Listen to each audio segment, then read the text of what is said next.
Ohio State faces Minnesota in a primetime homecoming showdown, and this seems like the perfect time for the Buckeyes to unleash their full offensive potential.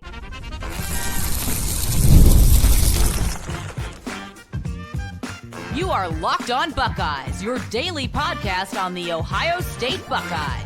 Part of the Locked On Podcast Network, your team every day. Welcome in, Buckeye fans, to your feel-good Friday edition of Locked On Buckeyes, which is your daily Ohio State podcast, part of the Locked On Podcast Network, your team every day. I'm your host, Jay Stevens, veteran sports talk host, delivering passionate coverage about your Buckeyes, and today's episode is brought to you by Mazda. Like our players, we sweat every detail because when you make every move count, pulling off the unexpected is only the beginning. Stay tuned later for highlights in this week's Moving the Game Forward. Mazda, move and be moved. And joining us today throughout the duration of today's show, it's my guy, Jeff Hunt. We kind of hinted at it a day ago, saying we might have a special guest joining us. At any time Jeff Hunt is on the show, it's a special day. Here's a special guest. And Jeff's actually going to the game on Saturday night in the shoe. So I'm a little jealous because Jeff is going to be going there. It's not only a Buckeye game, it's homecoming, it's at night.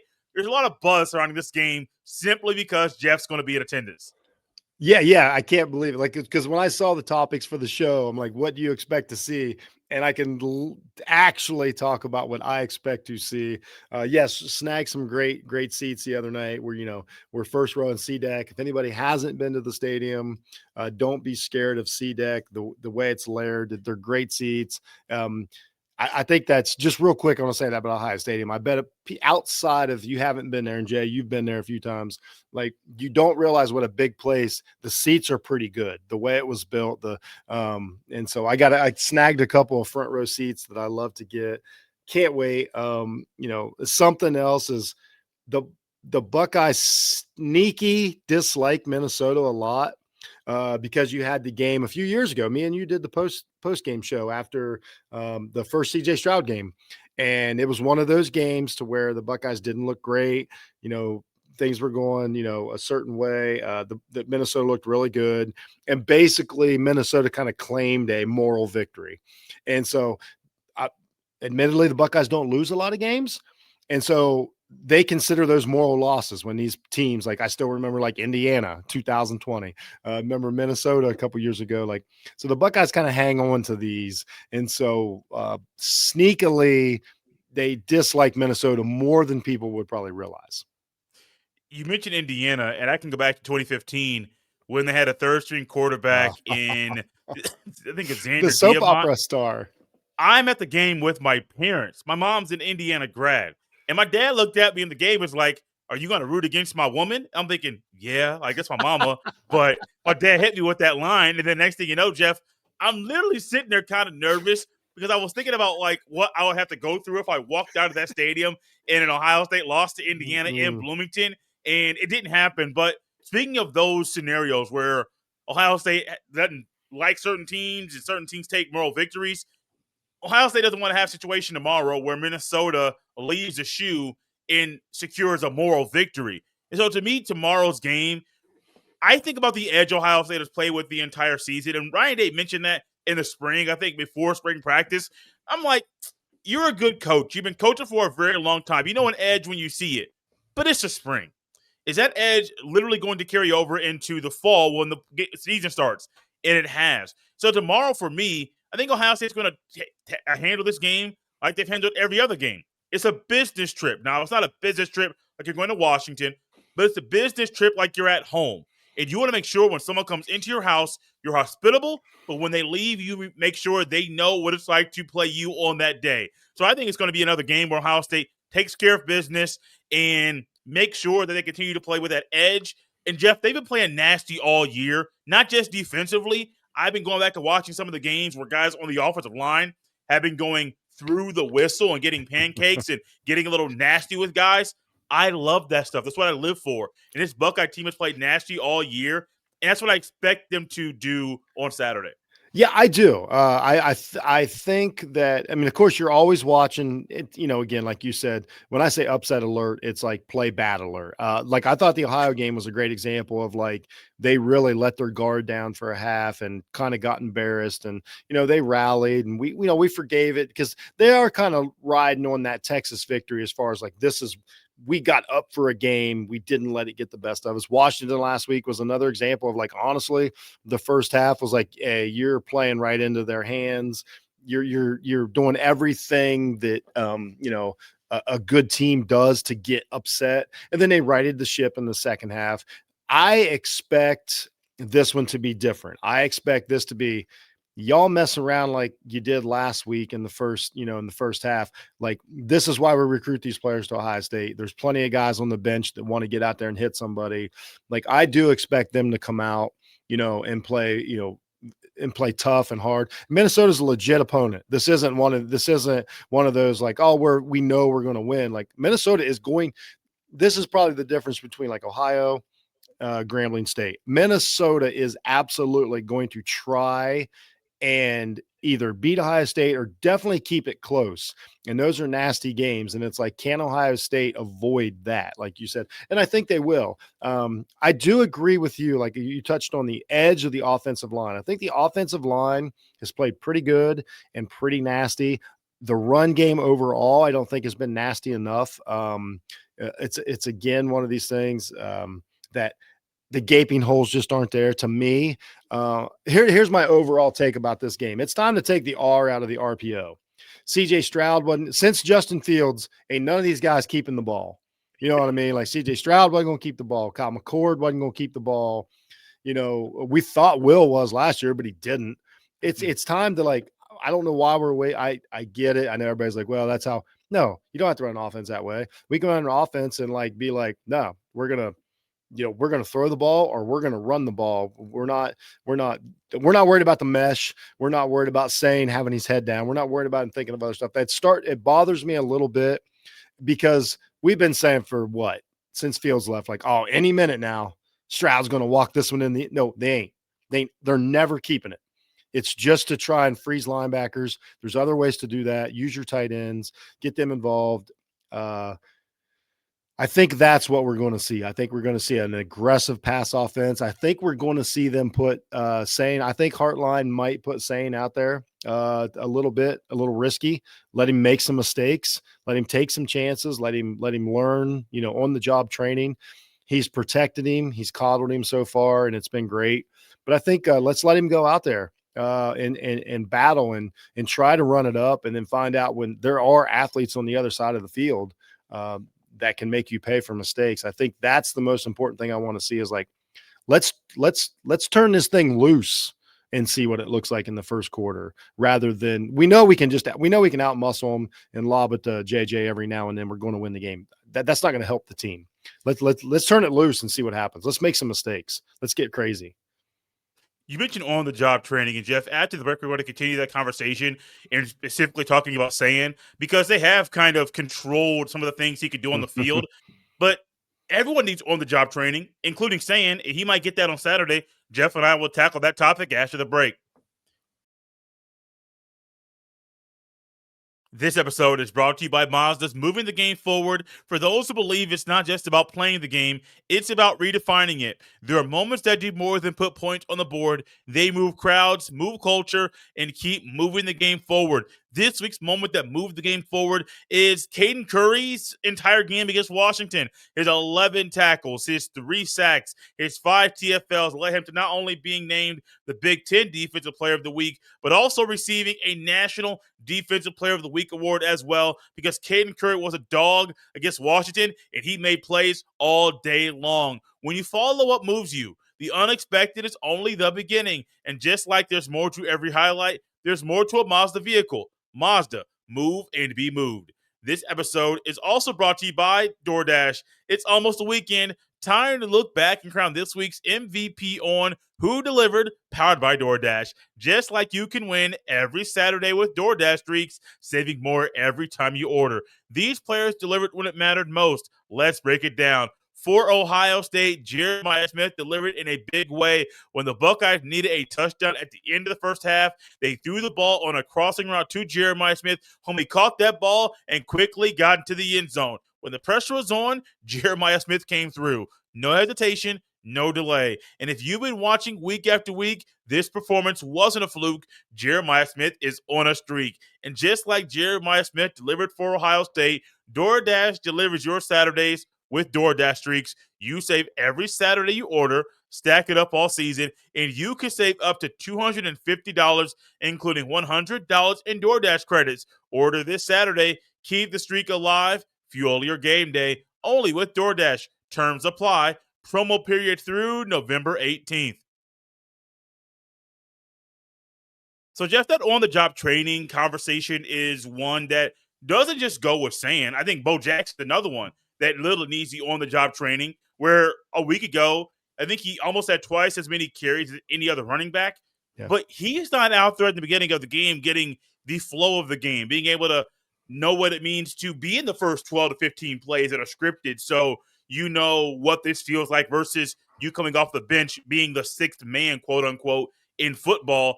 We'll tackle that later in the show probably. But for Sayin, I think they trust him to do the things that a real he's a real quarterback. Yeah. But they've been holding that boy back all season. Now, luckily you're 4-0, and I think I've seen enough from him so far to know he can handle more. Now, I don't know how much he can handle, but he can handle more. And this is a week. It's homecoming. It's also Minnesota's not as good as Washington. Washington's not as good as Oregon.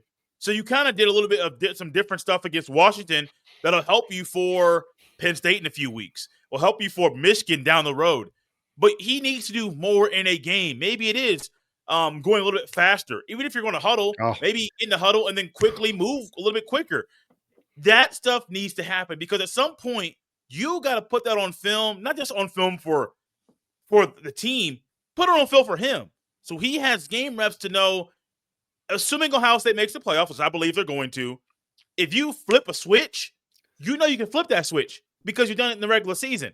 With Will Howard, you know you could do that because he had previous years of playing football. Sayin hasn't had that yet. And it's not his fault that he's a second-year player playing phenomenal ball, being the starting quarterback at Ohio State. He earned that right. But he also has to earn the right to get the ability to play a little bit faster. I think he's earned the right.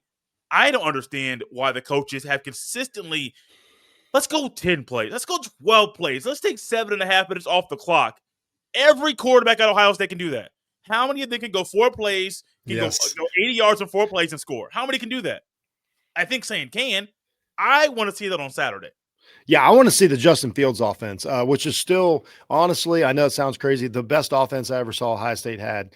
I believe the touchdown rate for Justin Fields that year was something like a touchdown every 7 attempts. It was something insane. They threw the ball. They got chunks. They put so much pressure on the secondary, and that opened up Dobbins in the run game. I mean, to me, that was Ryan Day's best offense. And I know Fields was a phenomenal college quarterback, but Sayin has all of the skill set that Fields does. Yes, he probably isn't going to break the 70-yard run, but he also has, with his accuracy, let's take some chances. Let's give the kid a shot. Let's get a kid a shot to put it in tight windows. Let's push it down the field. We're way past the point of the season to where anything matters about. I'm with you, Jay. I'm not worried about showing teams anything anymore. You have to know you don't want your team to try and take the next step when they need it, because that might be too late.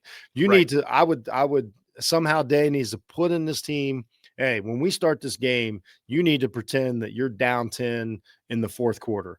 You got to play the most important thing in the world is to have the lead at halftime. We're not worried about the game. You have to have at the end of the first quarter, whatever you want to say. Now, the defense, on the other hand, that's been instilled in them game one. I thought, the more I went back and looked at the Washington, I'm like, that was awesome. That was a great performance by the defense. It looked ho-hum because it was one of those to where Washington looked so resolved to lose that game that it tricked you into thinking well, they're just not good. No, that's not. Watch Washington. I don't know if they play this weekend, but watch Washington's next game. They're a different team than what Buckeye fans saw that day. So the defense has been stepped it up, especially like, the guys that we keep talking about, like the ARVEL, REESE, the Igman, like all these guys come first snap of the ball, like they're ready to go. So I don't worry about that as much. Obviously, Curry had one of the great Ohio State games last week, all these things, but the offense is like, we'll figure it out.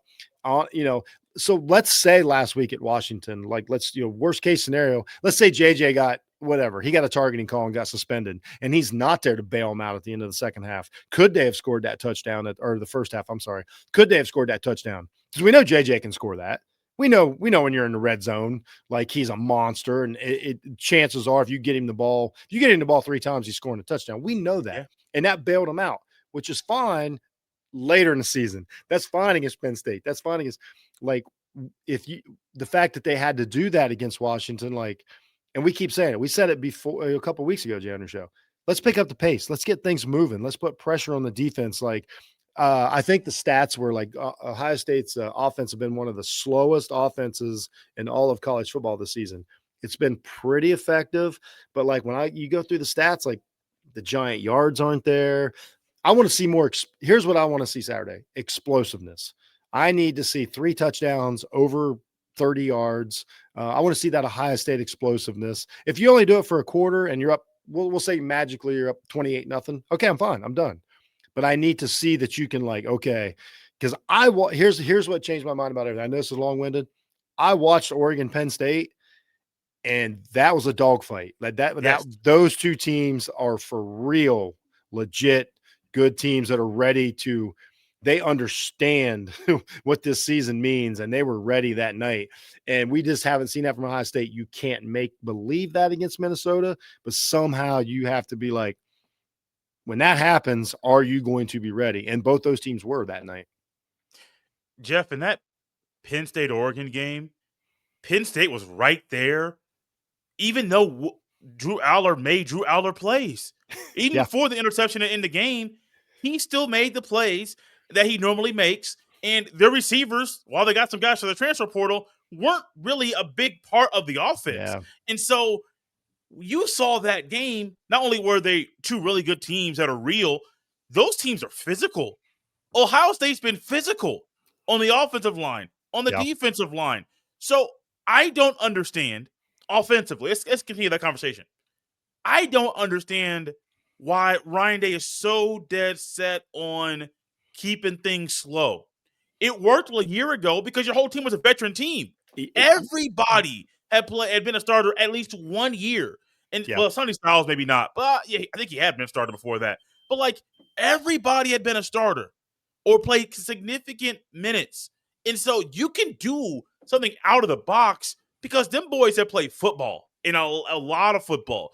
They got injuries. They got nicks. They got dings. They got the things that show you're a wounded football player. These guys are new. Yes. These guys haven't played a lot of football. And Ryan, they touched on that early in the year. And I think sometimes the early season success can kind of help you, cause you to forget. I'm not saying he forgot, but kind of get you to forget sometimes. These guys got to get real live game reps. Yes. Over and over and over again. We know the defense has mastered different game plans for different quarterbacks and been crazy successful. The offense has mastered game plans for different teams. They haven't been as successful as the defense. And it's not just the short yardage stuff. We don't know if they can play fast. And to me, at any level, if it's high school, if it's college or the pros, you got to be able to get those 7.5-minute drives on purpose because you have to. But also you got to be able to pick up the pace because you might be going up against a defense that struggles against a faster offense. And if you can't do that, you might play right into their hands and you might still win the game 24-17. But you go after the fact you're thinking, why wasn't it 48-10? Well, because we don't know how to play a different style. And in certain games like this weekend, if they play slow, they'll win. I'm not really worried about fast or slow and you have to do one or the other to win. But you might have to play a little bit faster against Penn State. Knowles knows you and you know Knowles. So you may have to play a little bit faster. Again, if whoever Ohio State plays, let's say they play in the Big Ten Championship, you may be going up against a team that causes you to do things you don't normally do. Well, if you haven't done it in the regular season, you might not be able to do it very well. I know I said a lot of the same things you said. No. But it's kind of frustrating, Jeff, knowing you have these guys that can play different styles of offense, and you're dead set on going slow because you're playing 15, 16, 17 games potentially at the end of the year. I understand that process, but come on, man. A lot of these guys played high school football, played in-state championship games, and had to play 15 or 16 straight weeks of football. This ain't no different than high school. It's just, oh, man, we got to do things different. No, just play ball. They're young. They're energetic. Just play ball. I'm sorry, man. I'm long-winded. No, you're right. And like I say, and also what goes into that is play more plays and get more guys in. Yes. This is always going to be a thing about college football. I don't think this is going to change that much right away. If you're going to ask a kid in high school, like, hey, come to Ohio State, we're wide receiver, you, blah, blah, blah, blah, blah, blah, blah, blah, blah. Get them in there. Like you also like you gotta like. There's a certain point like you've asked so much of these players from the time they committed to Ohio State till now, and then you have to. But then you're out there like, oh, we're gonna run it up the middle again. We're gonna. There's going to be a time to where Donaldson is going to be the most important player in the game. That is going to happen this fall. I understand it. It's not when it's 80 degrees in October and it's dry. Like if he has to take a back seat, like he's playing his heart out and he's going to be important. Maybe this ain't the game. You know what I mean? Like let's let Bo get out there and get slapped around. Let's let Peoples eat for a little bit. We don't know. Like, we're not just going to put these guys on the back burner, but also like, let's get these receivers. Let's get the ball in their hands and let them go crazy. We know what JJ can do. He understands his future.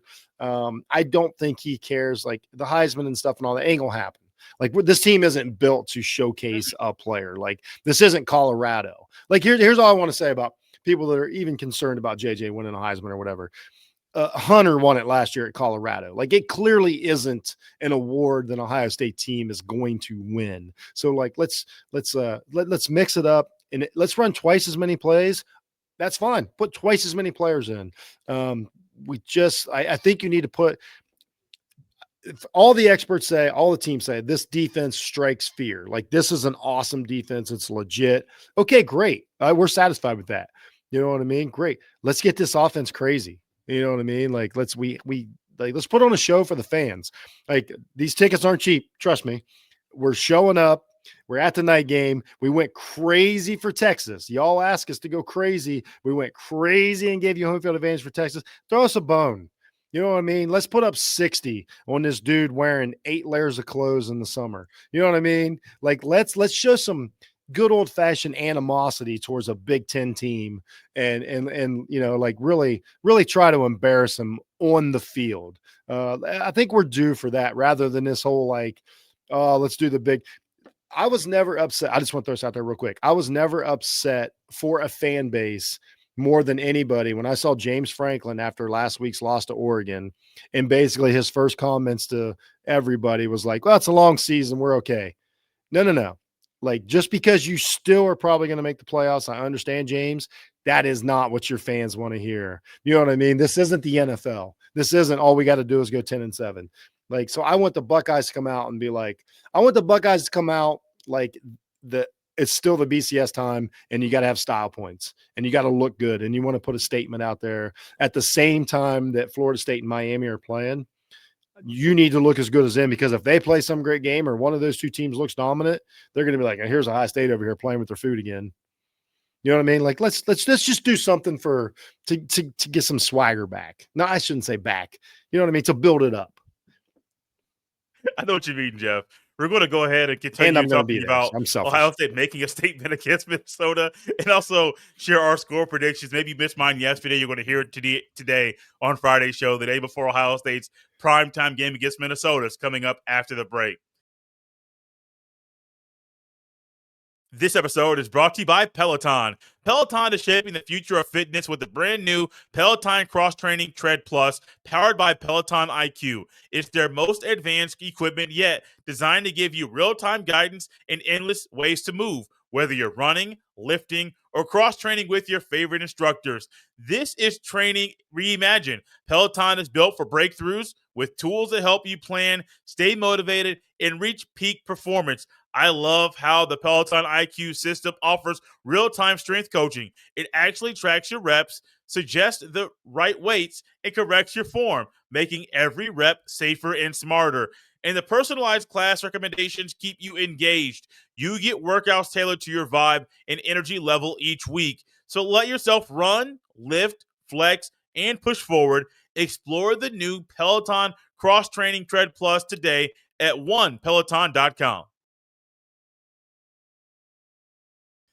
So, Jeff, this defense has made some statements, plural, all season long, and I think it's going to continue tomorrow.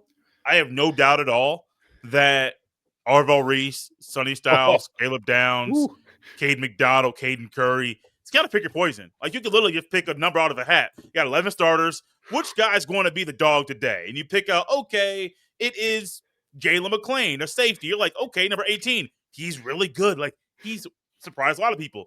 Next week, who is it going to be? Number 92. Okay, Caden Curry.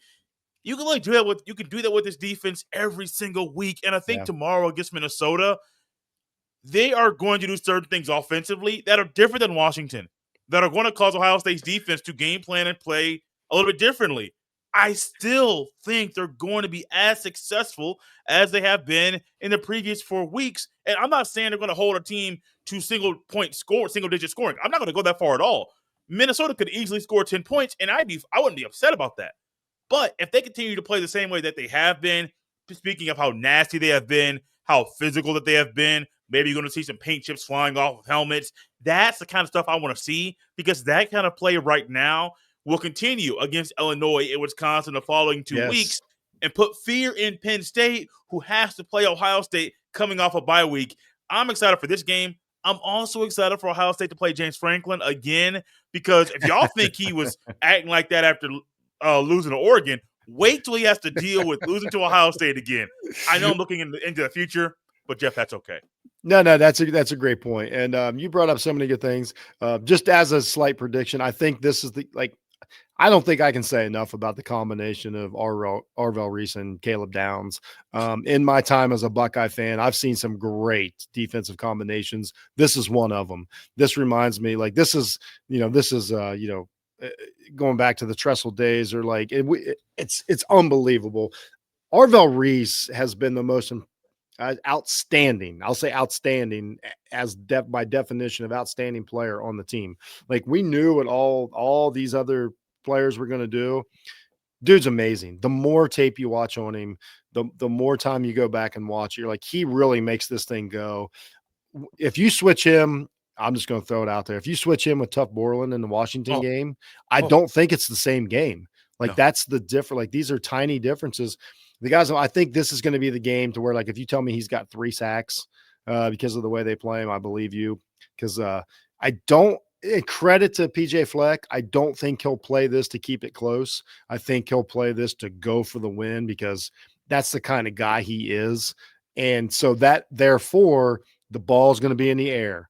There's going to be chances for turnovers. There's going to be longer plays. Like, I don't think it's going to be – I do think there was some point last week to where Washington's like, okay, let's keep this to, let's be less embarrassed. You know what I mean? Let's live to fight another day. It's the bigger picture. I don't think Fleck will do that. I think Fleck will be like, let's try to beat these guys. I really do think that there's a chance that he's a coach that could get Ohio State one of those freaky games some year. I don't think it's this Saturday, but so therefore the ball is going to be in play. Quarterback's going to be in play. I think we're going to see some huge plays by the defense. And I think Reese's his stat line is going to look as good as all the other stuff that we see him do every week. Jeff, what's your score prediction for tomorrow? I got 45-17 Buckeyes.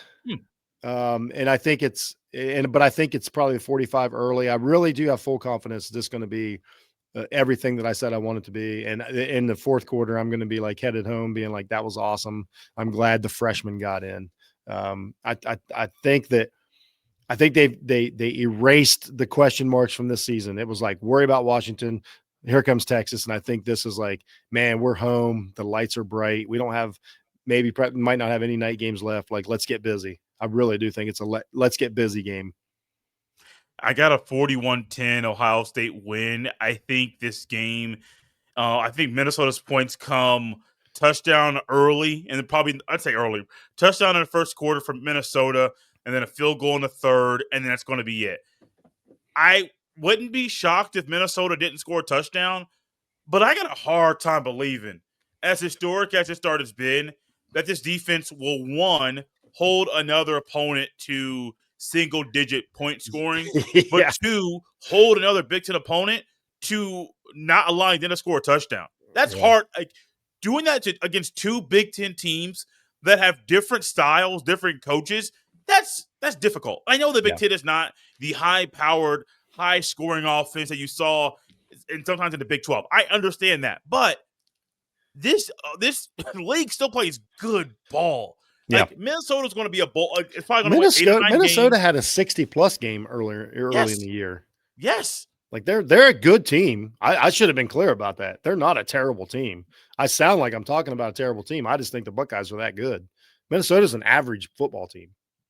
I think people think sometimes when we get on the show that we are just like the harshest critics, but Jeff and I's standard for Ohio State is so high. Many of you would be like, you guys are insane. But no, like what happened last year was real.